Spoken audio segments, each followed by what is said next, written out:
تعالوا النهاردة يا شباب نتكلم عن فيزا التطوع في إيطاليا في 2023 في مدينة تورينو الإيطالية.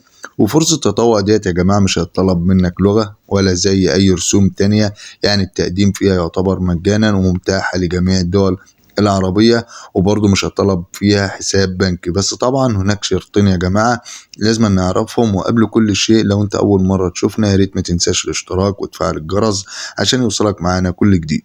مساء الخير يا شباب.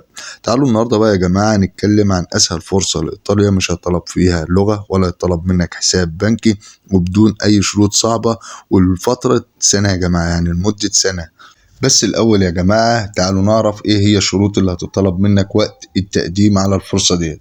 أولا كده يا جماعة عشان تقدم على الفرصة ديت لازم أن يكون سنك فوق 18 سنة، يعني متاحة لجميع الأعمار اللي فوق 18 سنة.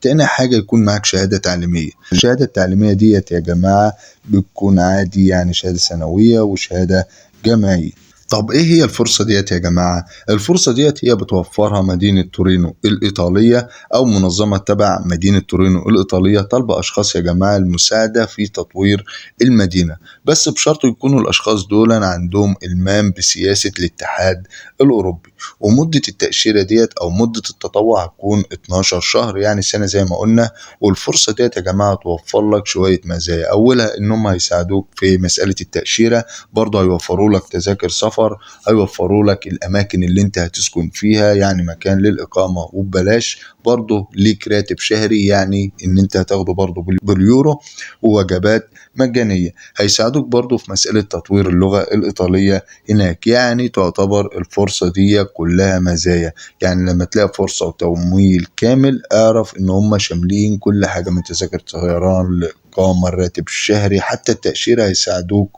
فيها. طيب لو انت هتقدم بقى على الفرصة ديت ازاي هتقدم بالظبط؟ اولا كده يا جماعة هناك طريقين عشان تقدم على الفرصة ديت، يا اما ان انت تقدم مباشر عن طريق الرابط اللي انا طبعا هسيبه لكم في قلب صندوق الوصف، او من خلال التسجيل او مراسلة طبعا المدينة او المنظمة المسؤولة عن التطوع ده. ازاي؟ يعني انت بتبعت لهم السيرة الذاتية بتاعتك، وبتبعت لهم خطاب طبعا النية، بجانب طبعا الشروط اللي احنا كانت ذكرناها قبل كده اللي هو مسألة السن والشهادة التعليمية، وتستنى الرد طبعا منهم.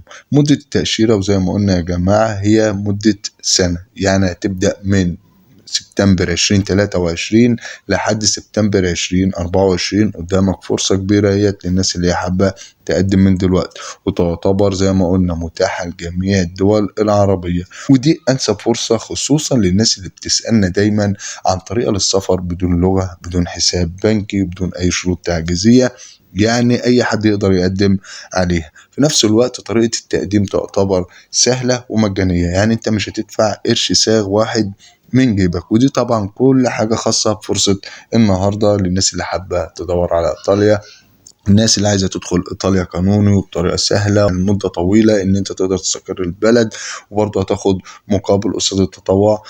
فأنا أنصح الشباب اللي بيدور على فرصة زي ديت يقدم وهو مطمن. ولو في أي استفسار يا جماعة يا ريت الناس يقولنا في قلب التعليقات، وأنا في أقرب فرصة هرد عليكم. وطبعا هذكر تاني وأكرر الروابط هتكون في قلب صندوق الوصف يا جماعة. ودي كل حاجة خاصة بفيزا التطوع بإيطاليا يا جماعة. بالتوفيق للجميع بإذن الله، وشكرا لكم وبس كده.